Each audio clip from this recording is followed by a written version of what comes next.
Bonjour à tous et bienvenue dans cette nouvelle revue de lecture. J'espère que vous allez bien. Aujourd'hui, mois d'avril, nous allons revoir Thérèse Raquin d'Émile Zola et Le Songe d'Adam de Jonathan Pie.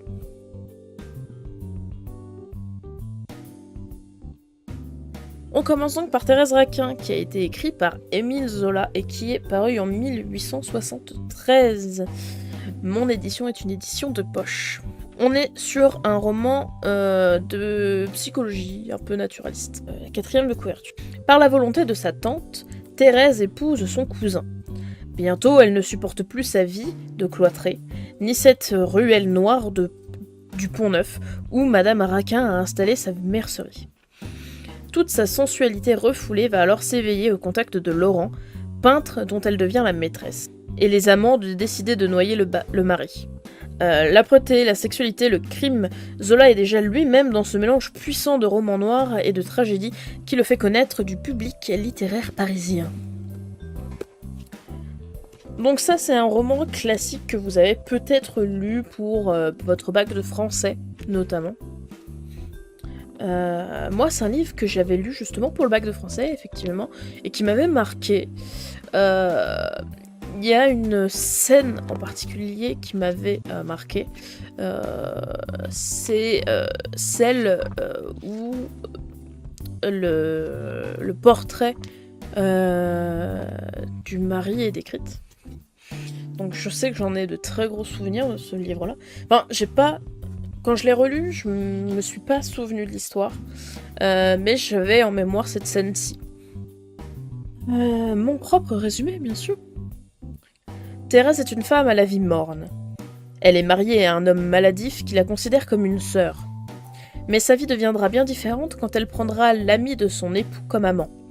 Très vite, des idées macabres viennent les inspirer.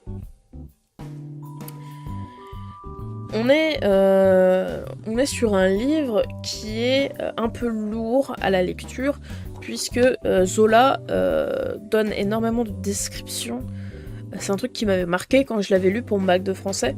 On est sur un livre qui a énormément de descriptions et qui va dans le moindre détail de la description. Ça a son avantage parce que du coup on a quelque chose de très imagé qui est très représentatif. On arrive facilement à s'imaginer le truc. Et d'un autre côté, c'est un peu lourd, on est très peu dans l'action et on a du coup pas mal de psychologie qui viennent derrière. Thérèse Raquin est un roman très lourd à la lecture, de par ses descriptions qui sont très longues et qui ne vont pas forcément donner d'attrait à l'histoire. Le seul intérêt des énormes descriptions, c'est de montrer que on connaît par cœur l'endroit et que l'endroit est marqué par le quotidien, par le train-train, et que du coup on a eu l'habitude, on a eu le temps de bien détailler notre environnement. C'est le seul intérêt que j'ai trouvé à ces énormes descriptions. À titre personnel, les personnages sont détestables. Que ça soit Laurent, Camille, Thérèse ou Madame Raquin. Il n'y en a pas un pour rattraper l'autre. Ils sont insupportables. Ils ont tous des caractères qui font que ils sont purement mauvais. De par leur intellect, de par leur comportement, de par leur pensée.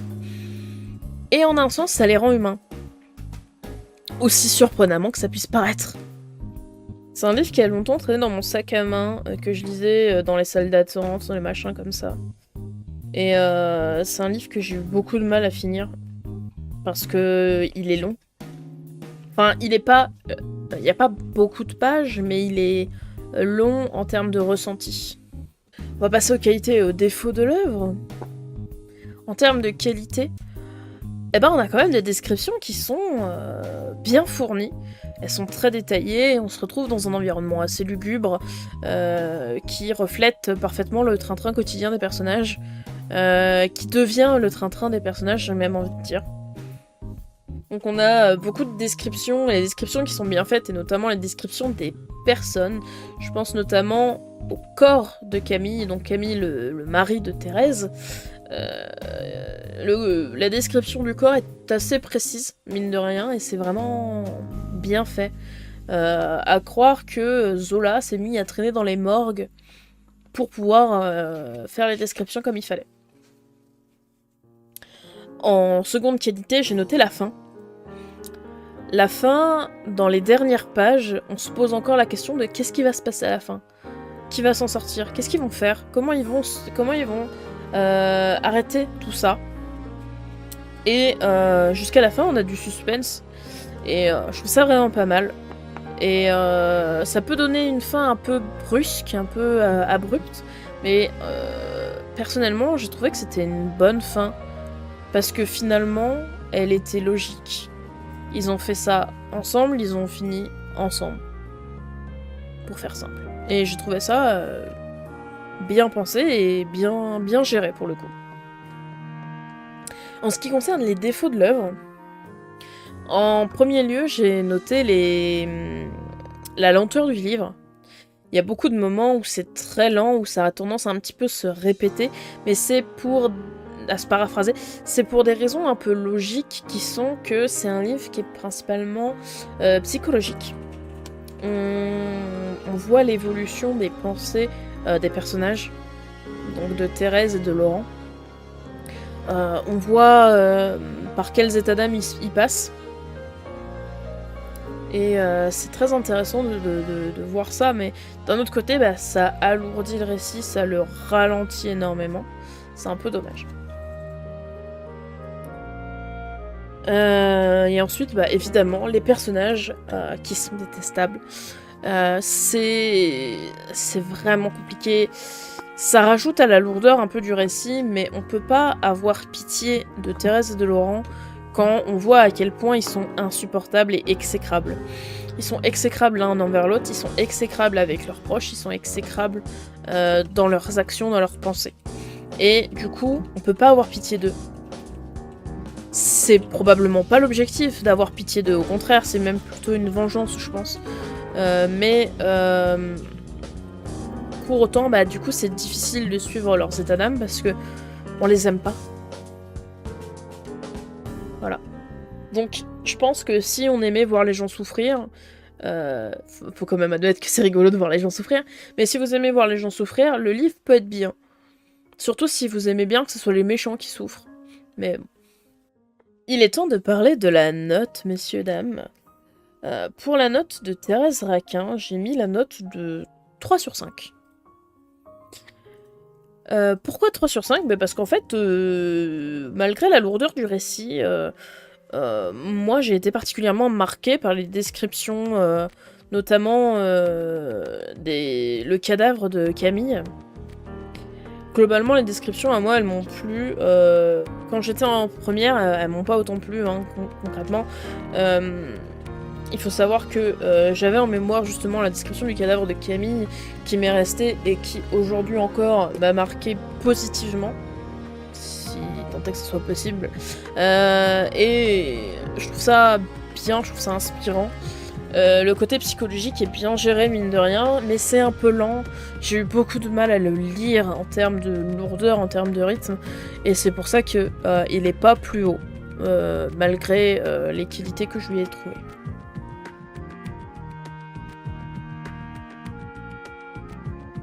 Qui est Le Songe d'Adam, et qui a été écrit par John Ethan Pie, et qui est sorti aux éditions de L'Homme sans nom.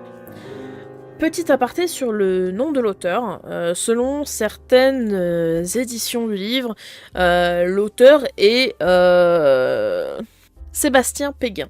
On est sur un livre de fantastique, d'horreur et de thriller, même si à titre personnel j'ai pas trop vu l'horreur.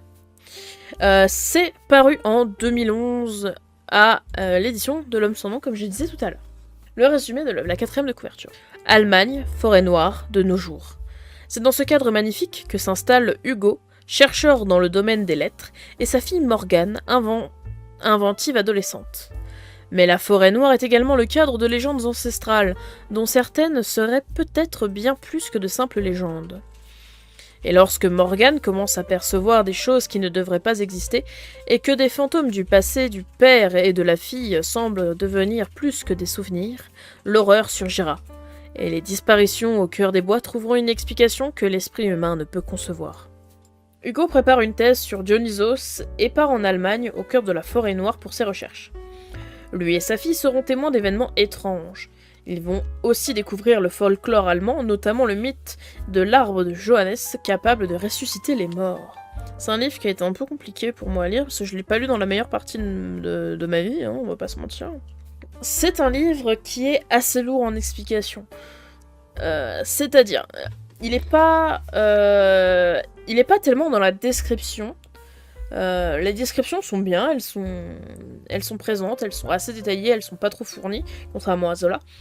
Mais on a énormément de blabla, de théories entre tout ce qui va concerner la thèse de Hugo et tout ce qui va relier à l'histoire du livre. L'histoire du livre qui pourrait se résumer en 100 pages et qui au final fait quasiment 400 pages. On se retrouve du coup avec 300 pages de pourquoi c'est lié avec la thèse de Hugo. En mode, en fait, Dionysos, c'est lié au mythe et folklore allemand, et l'île de Johannes, il a sa place là-dedans parce que si, parce que ça. Et en fait, on se retrouve dans un livre qui est plus explicatif que psychologique. Et c'est un peu dommage, parce que du coup, c'était un peu indigeste sur ces points-là. Et j'ai eu beaucoup de mal, du coup, à vraiment apprécier le livre à sa juste valeur. Donc oui, l'intrigue, elle est bien, sinon, parce qu'on a quand même le cheminement de pensée des chercheurs. C'est juste dommage que on ait besoin de ce cheminement-là pour comprendre le lien entre la thèse et les événements qui se produisent. Du coup, moi, j'ai été pas mal perturbée par toute cette lecture. Je perdais souvent le fil, et il faut savoir qu'à la fin, quand je voyais que ça partait en explication, je lisais pas les explications. Enfin, ou je les survolais, en fait. Donc je les assimilais pas, et j'ai peut-être perdu une partie intéressante du bouquin. Parce que je voyais pas où voulait m'emmener le livre, et du coup, ça me frustrait. Donc je pense que je l'ai pas lu dans le bon contexte. J'étais pas prête à ce type de lecture-là, je pense. La fin, en revanche, je l'ai trouvée trop rapide, parce que justement, c'était la partie qui m'intéressait le plus. Et j'ai trouvé que l'ambiance était trop vite posée. J'ai pas eu le temps, moi, de me poser et de l'apprécier à sa juste valeur. Elle est presque brusque, mais en fait, l'impression que ça m'a donné, c'est « Ah, on a donné toutes les explications, donc maintenant il faut une conclusion. » C'est littéralement ce que j'ai ressenti. Et bon, je pense que c'est vraiment parce que je l'ai pas lu en étant prête à ce genre de récit. J'étais pas prête à ce que je lise la thèse de Hugo en lisant le livre. Donc en ce qui concerne les qualités et les défauts, en qualité, j'ai noté le lien des mythes, parce que du coup, moi je suis assez fervente. Je suis... Comment dire ? Moi je crois que les mythes sont liés, que les Romains et les Nordiques avaient des mythes communs, etc. Et que du coup tout ça c'est un peu lié en un sens. Et ici c'est le cas, c'est lié entre eux. Et on se retrouve avec les mythes allemands, les mythes nordiques et les mythes gréco-romains qui se mélangent. Et moi je trouve ça super intéressant, super sympa. En défaut, par contre, il y a beaucoup trop d'explications. Comme j'ai dit, hein, c'est bien qu'il y ait des liens entre les mythes, mais j'ai pas besoin du cheminement de pensée des personnages pour le deviner, pour le comprendre et pour le déduire. Parce que du coup, c'est trop lourd. J'arrive pas à suivre, en fait, tout simplement. Et la fin qui a été brusque, tandis que moi, c'était la fin qui m'intéressait. Il y a tout un pan de l'histoire, comment vous soyez. Il y a un accident, globalement, et il y a tout un pan de l'histoire qui se passe après l'accident. Et en fait, c'est ça que j'aurais aimé voir. C'est ça l'histoire que moi j'aurais aimé voir, mais que j'ai pas vu, en fait. Et je trouve ça un peu dommage. Donc, en ce qui concerne la note, pour le songe d'Adam, la note que j'ai donnée est un 3 sur 5. C'est la même note que Thérèse Raquin, mais pour des raisons un peu différentes. C'est-à-dire que Thérèse Raquin, j'ai apprécié les descriptions, là je les aime pas trop appréciées. Et j'ai trouvé ça assez lourd, et c'est dommage parce que l'histoire en elle-même, elle est plaisante. Et du coup, bah, je suis un peu triste, mais d'un autre côté, je l'ai sûrement pas apprécié à sa juste valeur. Comme je l'ai déjà dit, je l'ai pas lu dans un bon contexte. Donc j'espère que je vous aurai donné ou non l'envie de lire ces livres, en tout cas que je vous aurai éclairé. J'espère que cette revue de lecture vous aura plu. Le mois prochain, on reverra... Mon anti-sèche. Le mois prochain, on reverra Mémoire de la forêt de Michael Brun Arnaud et Le chien des Baskerville de Arthur Conan Doyle. Un petit peu de Sherlock Holmes. J'espère que vous serez présents. N'hésitez pas à passer sur les lives, puisque c'est là que je fais mes revues de lecture à chaque fin de mois. N'hésitez pas aussi à rejoindre le Discord, j'en discute régulièrement de mes lectures. Et vous serez au courant de tout ce qui se passe, bien entendu. N'hésitez pas à vous abonner à la chaîne YouTube de Game & Watch.